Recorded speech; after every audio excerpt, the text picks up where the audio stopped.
Hello to everyone. सो आज के session में हम CSR नेट फिजिक्स के पॉइंट ऑफ व्यू से इंपॉर्टेंट है ये लेजेंडरी पॉलिनोमियल्स या स्पेशल फंक्शंस की हम बात करें तो पार्ट सी के अंदर 5 मार्क्स में क्वेश्चन जो है वो 100% आता है हर साल। तो इस क्वेश्चन को करने के लिए हमें कुछ जो कॉन्सेप्ट्स हैं वो हमें स्पेशल फंक्शंस के जानने होंगे। इससे पिछले लेक्चर में हमने 4 स्पेशल फंक्शंस को इंट्रोड्यूस किया था। आज हम लेजेंडरी पॉलिनोमियल्स का थ्योरी पार्ट करेंगे। ठीक है, इसमें कोई न्यूमेरिकल्स नहीं है, ये पहले बता देता हूँ मैं। लेजेंडरी पॉलिनोमियल्स जो है वो फर्स्ट काइंड का और सेकंड काइंड का होता है। ये कहाँ से आए हैं, कहाँ से इनका ओरिजिनेट है वो हम देखेंगे।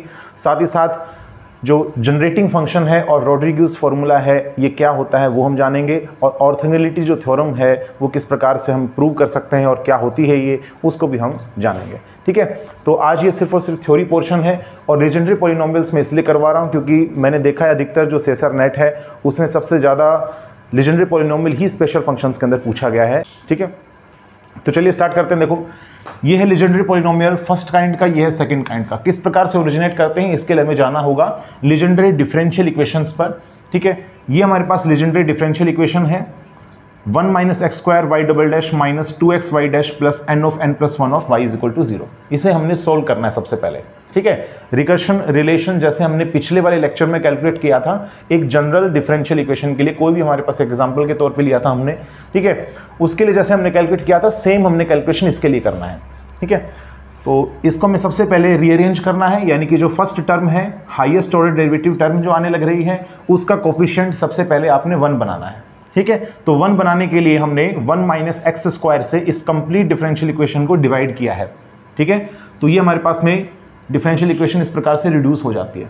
ठीक है, अब यहाँ पर कैपिटल P की वैल्यू और कैपिटल Q को मैंने डिफाइन किया है। जनरल इक्वेशन मैंने पिछले वाले लेक्चर में बताया था y डबल डैश प्लस में py डैश प्लस में qy इज इक्वल टू 0, जहाँ p और q जो है वो x के फंक्शंस होंगे। यहाँ पर भी आप देख सकते हैं p और q जो है वो x के फंक्शंस हैं। अब अगर मैं डिनोमिनेटर को 0 पुट करूंगा तो मेरे पास आएंगे सिंगुलर पॉइंट्स।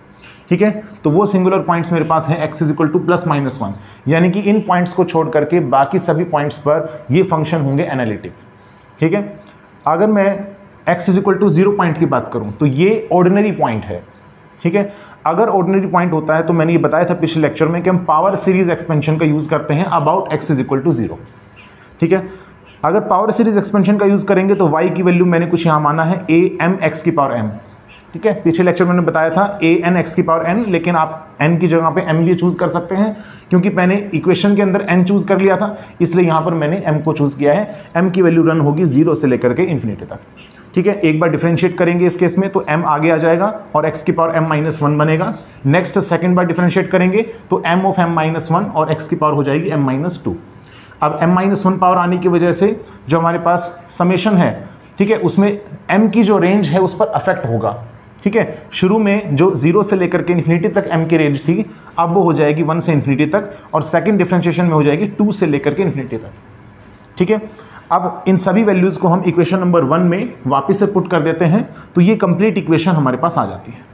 ठीक है, आप इसको कर सकते हैं। सेम है जैसा हमने पिछले वाले लेक्चर में कैलकुलेशन किया था, सेम उसी प्रकार से हमने कैलकुलेशन किया है। यहाँ पर मैंने सिर्फ और सिर्फ एक स्टेप को मिस किया है, वो स्टेप आपने पिछले वाले लेक्चर में सीख चुके होंगे, मैं एक्सपेक्ट करता हूँ। ठीक है, तो ये हमारे पास डिफरेंशियल इक्वेशन का रिड्यूस फॉर्म ये आ जाएगा हमारे पास। ठीक है, अब यहाँ से हम रिकर्शन रिलेशन फाइंड आउट कर सकते हैं। अगर मैं इन सभी टर्म्स को देखता हूं तो मुझे पता चलता है कि सभी टर्म्स में x की पावर m जो है वो कॉमन है। आप देख सकते हैं सभी में x की पावर m जो है वो कॉमन है, लेकिन m की जो रेंज है वो डिफरेंट है। आप देखिए पहले वाले केस में 0 से इन्फिनिटी है, फिर 2 से इन्फिनिटी है, फिर 1 से इन्फिनिटी और फिर 0 से इन्फिनिटी है। अगर मैं सबसे कम रेंज की बात करूँ m की तो वो है 2 से लेकर के इन्फिनिटी तक की। तो मैं ये करूंगा नेक्स्ट स्टेप के अंदर कि जो रेंज है 2 से लेकर इन्फिनिटी तक की जो भी टर्म्स आ रही हैं उनको मैं सेपरेट करूंगा और बाकी जो टर्म्स हैं उनको मैं अलग से सेपरेट करूंगा, फिर सेपरेटली ही मैं उनको 0 करूंगा पुट। ठीक है, चलिए वो देखते हैं कैसे करेंगे। देखिए इसमें हमने क्या किया है कि यहाँ पर मिनिमम रेंज थी m की वैल्यू 2 से लेकर के इन्फिनिटी तक, वो यहाँ पर भी होगी m इज इक्वल टू 2 से infinity. m is equal to 0 और 1 के लिए जो वैल्यू आएगी इसकी वो हमने सेपरेट लिखा है यहाँ पर। m इज इक्वल टू 2 से इन्फिनिटी तो है ही हमारे पास ये। सिमिलरली यहाँ पर m इज इक्वल टू 1 के लिए जो वैल्यू आएगी उसको मैंने सेपरेट किया है, और m इज इक्वल टू 2 से इन्फिनिटी तक जो समेशन लगेगा उसको देखो मैंने यहाँ कॉमन ले लिया है इस वाली टर्म्स में से भी, तभी यहाँ पर आया है -2mam, ये रहा -2mam, ठीक है। सिमिलरली आपने इसके साथ भी करना है, m इज इक्वल टू 0 और 1 के लिए आपने सेपरेट करना है टर्म्स को, और m is equal to 2 to infinity आपने अलग से सेपरेट करना है। सभी टर्म्स में से m इज इक्वल टू 2 से इन्फिनिटी समेशन अगर मैं ले लेता हूँ कॉमन, तो ये वैल्यू मेरे पास आती है, ठीक है। x की पावर m जो है ये हमारे पास आएगा। हाईएस्ट जो है हमारे पास कोफिशिएंट अगर हम देखें, पावर अगर हम देखें x की, तो हमारे पास है x की पावर m इस केस में, ठीक है। नेक्स्ट इसके बाद ये हमारे पास वो कांस्टेंट टर्म्स हैं, ठीक है, जो आएगी हमारे पास x की भी आएगी और कांस्टेंट भी आएगी, ठीक है। m इज इक्वल टू 0 के कोरस्पॉन्डिंगली कांस्टेंट टर्म्स आएंगी, और m इज इक्वल टू 1 के लिए x के हमारे साथ जो टर्म्स आएंगे कोफिशिएंट्स वो होंगे, ठीक है। अब देखो इसमें मैंने अलग किया है, रीअरेंज किया है, जस्ट इस इक्वेशन को मैंने सिर्फ और सिर्फ रीअरेंज किया है, ठीक है। x वाली टर्म ये है, ये मिलाकर के इसके साथ में कांस्टेंट है, और ये कंप्लीट जो है वो मैंने सेम यही लिखा है, जस्ट मैंने यहाँ पर क्या किया है, इसको रीअरेंज किया है। अब सेपरेटली जो है coefficient of each power of x must be 0, क्योंकि पूरी इक्वेशन ही 0 के इक्वल है, यानी कि इस केस में जो x वाली टर्म्स हैं, x वाली टर्म तो यही है हमारे पास में, ठीक है। तो ये हमारे पास या तो 0 होना चाहिए, तो ये हमारे पास है कंप्लीट, देखो 0 है, ठीक है। ये हमारे पास कंप्लीट कितना है, 0 है, या फिर हो सकता है कि ये 0 है। अच्छा यहाँ पे 1 मिनट रुकेगा, यहाँ आ जाएगा x, ठीक है। अच्छा ये हमारे पास या तो 0 हो सकता है या फिर ये 0 हो सकता है, दोनों हमें देंगे a2 और a3 की वैल्यू। a2 की वैल्यू आ रही है a0 के टर्म्स में, और a3 की वैल्यू आ रही है a1 के टर्म्स में। अभी हमने x की पावर m का जो कोफिशिएंट आ रहा था ये कंप्लीट, इसको हमने 0 नहीं किया है। एक बात सुनिएगा, देखो फ्रोबेनियस मेथड के अंदर या फिर पावर सीरीज मेथड के अंदर हमेशा याद रखना, जो x की पावर हाईएस्ट जो आती है, जैसे इसमें आ रही है x की पावर m, इसके कोफिशिएंट को जब हम 0 करते हैं तो हमारे पास एक इक्वेशन आती है जिसको हम कहते हैं इंडिशियल इक्वेशन, ठीक है, इंडिशियल इक्वेशन। इसके हम रूट्स फाइंड आउट करते हैं, फिर उसके बाद पर्टिकुलर वैल्यूज जो हम चूज करते हैं वहां पर कि m की क्या क्या रूट्स आ रहे हैं, m की वैल्यू कितनी आ रही है। मान लीजिए m की वैल्यू यहाँ पर 2 आ रही है, तो हमने क्या करना है कि वो 2 वैल्यूज जो है उनके लिए हमें कैलकुलेशन करना होगा, ठीक है, यानी कि सॉल्यूशन फाइंड आउट करना होगा, ठीक है। वो सॉल्यूशंस जब आएंगे आपके पास में तो वो कहलाएंगे लेजेंडरी पॉलिनोमियल्स। चलिए सबसे पहले तो मैं देखना चाहता हूं कि x की पावर m का जो कोफिशिएंट है वो 0 रखने पर इंडिशियल इक्वेशन से क्या रूट्स आ रहे हैं, ठीक है, वो हम देख लेते हैं। साथ ही साथ यहां से रिकर्शन रिलेशन जो है वो फाइंड आउट होगा, देखो यहां पर, ठीक है, यहाँ am+2 है और यहाँ am है, रिलेशन निकलेगा इन दोनों के बीच में। तो बाकी जो भी हमारे पास बच गए कोफिशिएंट्स जैसे कि a4, a5, a6, ये सब आप निकाल सकेंगे उससे, ठीक है। चलिए देखते हैं आगे। चलिए यहीं पर मैंने लेफ्ट किया था, यहीं से हमारे पास इंडिशियल इक्वेशन आएगी, ठीक है। देखो अगर हम इसको 0 रखेंगे, ठीक है, x की पावर जो हाईएस्ट है हमारे पास, x की पावर m, इसके कोफिशिएंट को 0 रखने पर हमारे पास आ रहा है रिकर्सन रिलेशन। ये हमारे पास है रिकर्सन रिलेशन, ठीक है। आप देख सकते हैं am+2 आएगा am की टर्म्स में, जहां m की वैल्यू ग्रेटर देन या इक्वल टू 2 हो सकती है, ठीक है। बाकी क्यों नहीं हो सकती, इसके अलावा हमने जो है in terms of a0 and a1 तो कैलकुलेट ही कर रहे हैं, तो 1 से तो ज़्यादा ही लेना होगा ना, या तो 2 लें या फिर 2 से ज़्यादा की वैल्यू हम रखें, ठीक है। अब अगर हम a2 की वैल्यू देखेंगे और a3 की वैल्यू देखेंगे तो ये हमारे पास में इक्वेशन 2 और 3 ऑलरेडी आ चुका था, ठीक है। तो यहाँ से हम एक बात बता सकते हैं, क्या कंक्लूजन निकलता है यहाँ से देखिएगा, जब m की वैल्यू इवन होगी, ठीक है। अब देखो यहाँ पर जो a2 है ये तो हम पहले निकाल चुके इन टर्म्स ऑफ a0, तो 2 इवन टर्म्स तो आ चुकी है यहाँ पे, एक तो 0 m की वैल्यू 0 और दूसरी m की वैल्यू 2। इसके अलावा कौन कौन सी हैं, 4, 6, 8 अप टू इन्फिनिटी। इन सब की वैल्यूज के लिए हमारे पास जब हम इक्वेशन नंबर 4 से इसको देख रहे हैं, इक्वेशन नंबर 4 में देखिए आप, जैसे मान लो m की वैल्यू 4 रखेंगे यहाँ पर, तो कितना आएगा, m की वैल्यू 4 रखेंगे तो यहाँ पर आ जाएगा हमारे पास m की वैल्यू 2 से स्टार्ट कीजिए ना, 2 से स्टार्ट करेंगे तब आएगा ना a4 हमारे पास। देखो a4 आ जाएगा हमारे पास, a4 इन टर्म्स ऑफ किस में आएगा, a4 हमारे पास आएगा इन टर्म्स ऑफ a2 आएगा ना, और a2 किसके टर्म्स में, a0 के टर्म्स में है।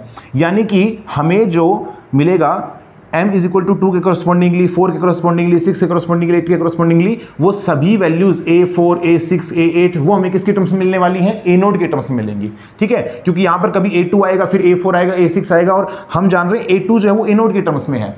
तो कंप्लीट जो भी एक्सप्रेशन है, जब भी m इवन होगा हमें मिलने वाला है a0 के टर्म्स में आंसर, ठीक है। दूसरा कंक्लूजन यहाँ से निकलता है, जब m की वैल्यू हमारे पास होगी हाँ, m की वैल्यू होगी हमारे पास में 3, 5, 7, 9 एटसेट्रा।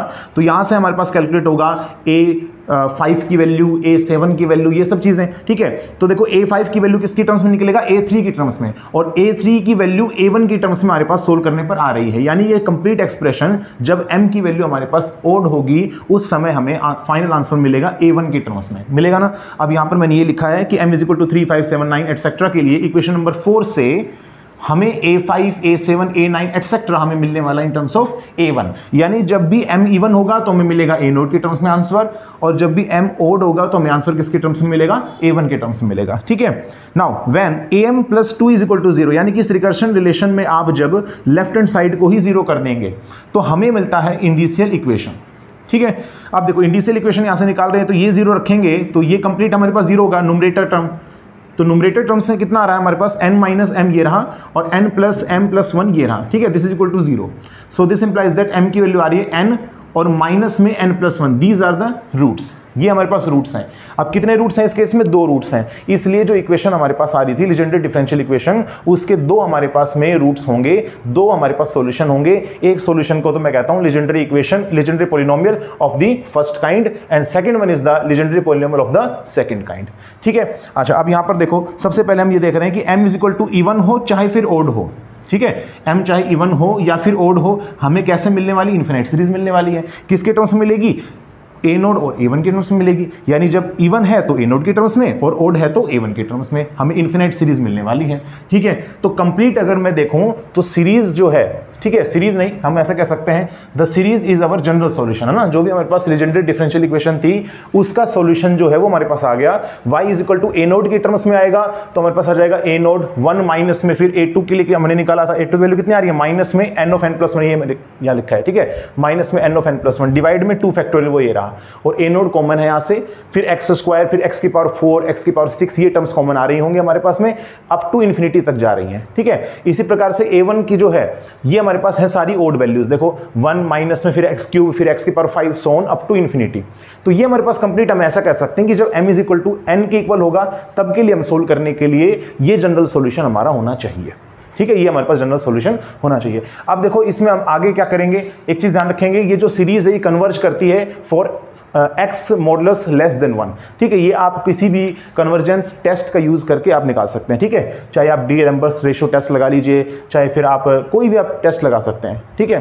तो ये इससे आप जो है कर सकते हैं। आगे मैं अभी बताता हूं आपको कि आप जब इसको टर्मिनेट करेंगे, ठीक है, अप टू nth टर्म, अब तो ये इन्फिनिट तक जा रहा है, लेकिन nth टर्म तक अगर आप इस सीरीज को टर्मिनेट कर देते हैं तो हमारे पास आ जाएगा एक पोलिनोमियल, ठीक है। पोलिनोमियल की कंडीशन है, तो पोलिनोमियल हमारे पास आ जाएगा और उसी पोलिनोमियल को हम कहेंगे लीजेंड्रे पोलिनोमियल, ठीक है। चलिए देखते हैं आगे। अभी ये हमारे पास में जनरल सोल्यूशन आया था, ठीक है। ये हमारे पास में जो इवन पावर है x की उसमें इन्फिनिट सीरीज है, और ये ओड पावर ऑफ x है उसमें इन्फिनिट सीरीज है।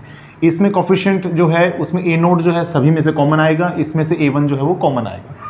इसी चीज़ को हम इस प्रकार से भी लिख सकते हैं, y = A naught sum y1 plus में A1 into sum y2। Now to get a polynomial of degree n we have to terminate both series, चाहे तो इसको कर लो या फिर इसको कर लो, answer would be the same, ठीक है। अप टू m = से n, वैसे तो यहाँ पर m = 1 से लेकर के इन्फिनिटी तक जा रहा है, लेकिन हमने इसको टर्मिनेट कर दिया m = n तक। Now in both the series the constant multiple of the y1 and y2, या तो आप कह लीजिए कि y1 का मल्टीपल या y2 का मल्टीपल, यानी कि जिसका कोफिशिएंट कितना हो, x⁴n हो, ठीक है, उसकी हम बात कर रहे हैं। वो हमारे पास कौन होगा, an होगा, ठीक है। m = n पर्टिकुलर वैल्यू पर x⁴n का कोफिशिएंट तो an ही होगा। तो या तो इस टर्म की बात कर लीजिए या इस टर्म की बात कर लीजिए, दोनों के अंदर हमारे पास में कांस्टेंट मल्टीपल आता है ये y1 या y2 की वैल्यू ये, ठीक है। यानी कि a नोड an की वैल्यू हमारे पास ये होती है। This is called legendary polynomial of the first kind Pn of x, and you know that this is a polynomial of the order n।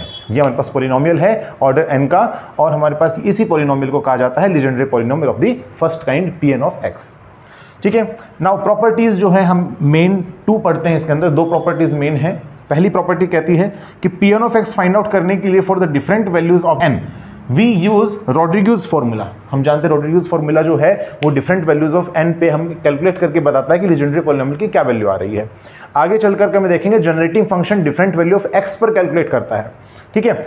अब देखो यहाँ पर ये हमारे पास है रोड्रिग्यूज फॉर्मूला, ये याद रखना है आप लोगों ने, ये फॉर्मूला इंपॉर्टेंट है, ठीक है, यहाँ तक ये इंपॉर्टेंट है। नेक्स्ट इसके बाद n is equal to 0, n is equal to 1, so on अगर आप इस फॉर्मूले में पुट करेंगे और सोल्व करेंगे for the different values of n, you are getting Legendre polynomial की value p0 of x is equal to 1, p1 of x is equal to x, p2 of x is equal to 3x square minus 1 divide by 2। तो ये values जो है वो बहुत important है आपके exam point of view से, क्योंकि डायरेक्ट यूज भी होती हैं। पहली जो हमारे पास 3 है ये तो आप याद रखिए, बाकी इसके अलावा अगर आपको जरूरत होती है तो आप इस रोड-रिड्यूस फॉर्मूला से और भी टर्म्स कैलकुलेट कर सकते हैं। नाउ यहां से हम देख पा रहे हैं कि जब भी n की वैल्यू इवन है, आप देख सकते हैं n की वैल्यू इवन है, यहां n की वैल्यू इवन है, ऐसे केस में जो Pn of x Legendre polynomial की वैल्यू है वो इवन फंक्शन है x का। आप देख सकते हैं 3x स्क्वायर आ रहा है, यहां पर 1 है, 1 इंटू एक्स की पावर 0 लिख सकते हैं इसको। सिमिलरली अगर n is equal to odd है तो लीजेंड्रे पॉलिनोमियल है ओड फंक्शन ऑफ x। तो इंपॉर्टेंट प्रॉपर्टी है, इसी चीज को हम एक्सप्रेस कर सकते हैं इस प्रकार से कि x को जब -x से रिप्लेस करेंगे तो Pn ऑफ x के साथ कांस्टेंट मल्टीपल आएगा -1 टू द पावर n। ठीक है, तो ये बात ध्यान रखना, ये हमारे पास एक इंपॉर्टेंट प्रॉपर्टी है जो हमें बताती है कि n की वैल्यू जब भी ओड होगी तो लीजेंड्रे पॉलिनोमियल क्या होगा, ओड फंक्शन है x का, और जब n की वैल्यू इवन है तो हमारे पास लीजेंड्रे पॉलिनोमियल होगा even function of the x। तो ये पहली प्रॉपर्टी है। सेकंड प्रॉपर्टी कहता है obviously Legendary polynomial nth order का है, nth ऑर्डर का है, तो हमारे पास ये हो जाएगा it has n distinct roots and they are lying in the interval -1 to 1। तो ये हमारे पास दो प्रॉपर्टीज हैं। नेक्स्ट हम देखते हैं जनरेटिंग फंक्शन, साथ ही साथ लीजेंड्री पॉलिनोमियल जो सेकंड काइंड का है वो भी हम देख लेते हैं। देखिए next is generating function. So to calculate the value of Pn of x for the different value of x, पिछली बार था for different value of n, अगर different value of x के लिए फाइंड आउट करना है then we use this formula। ठीक है, तो ये हमारे पास है जनरेटिव फंक्शन। प्रूफ हम नहीं देखेंगे क्योंकि CSR नेट के एग्जाम पॉइंट ऑफ व्यू से इसका प्रूफ इतना इंपॉर्टेंट नहीं है जितना ये फॉर्मूला इंपॉर्टेंट है। यहाँ से क्वेश्चन जो आते हैं वो इंपॉर्टेंट है आपके लिए। नेक्स्ट यहाँ पर अगर m की वैल्यू हमारे पास दूसरा जो रूट आया था m is equal to n के अलावा वो था -n+1। सेम कैलकुलेशन अगर हम इसके लिए भी करते हैं infinite series solution, then we get the second solution is Legendre polynomial of the second kind and this is denoted by Qn of x। इसकी वैल्यू इस प्रकार से लिखी जाती है in terms of Legendre polynomial.